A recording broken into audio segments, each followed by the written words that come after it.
በጣም የሚያሳፍር ማለት ነው። የሃይማኖት አባት ከሆነ ቦታ ላይ ሲንቀሳቀስ በራሱ ፍቃድ አግቱኝና ገንዘብ ከሀገረ ስብከቱ ይወጣል።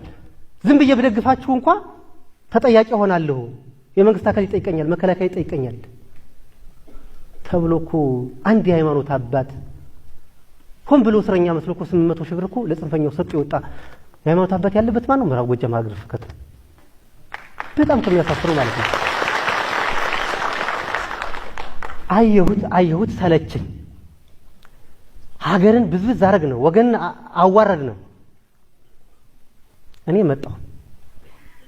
መሞት ካለብኝ የመንግስት አካል ይግደለኝ፣ ህዝብን ይቅርታ መጠየቅ አለብኝ ብዬ መጣሁ። የመጣው ወደ ምዕራብ ጎጃም አይደለም፣ እዚህ ውስጥ ያለውን ችግር ስለማቀ ነው። ልምጣ ብለም ይቀበለኝ አካል አልነበረም። ብዙ ጊዜ ከመከላከያ አመራር ጋር አልገናኝም።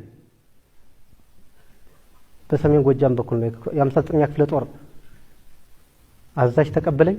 ባህር ዳር ነው የሄድኩት። ወደዚህ የመጣው